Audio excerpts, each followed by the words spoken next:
of inspiration.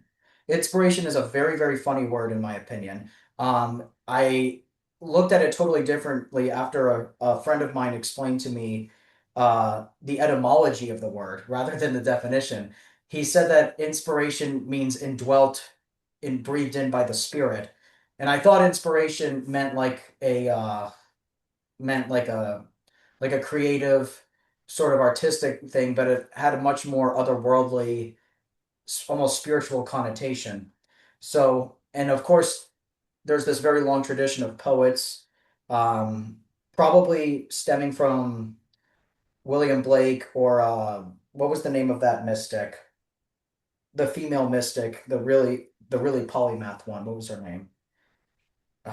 Alma Klimt or Oh, Hildegard von Hildegard von Bingen, Hildegard von the Bingen. nun. Yeah. Hmm. So of course there's this centuries long tradition of poets describing inspiration as external or otherworldly.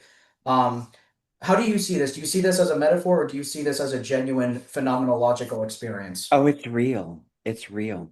I said it earlier. I believe that the artists have been right for thousands of years about these, they've been called muses, ghosts, spirits, spooks. They're real. I believe inspiration is a lot like intuition. It's right here around you, and they're whispering in our ear. So intuition is a form of listening, you know. Mhm. Like lots of people, how many times have you heard yourself say, I wish I listened to my intuition? Every time we made a horrible mistake.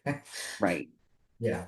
But that's because, so it's like, okay, listen to your intuition, trust it, but then do the thing that almost nobody will do, the third thing, which is to actually do what it says. Tiff. Yeah. They say your gut is your second brain, so. Mhm. It's gut, but it's also whispering in our ear. I believe there are actual spirits around us Mhm. guiding us. Yeah. I believe they're true. I believe they're real.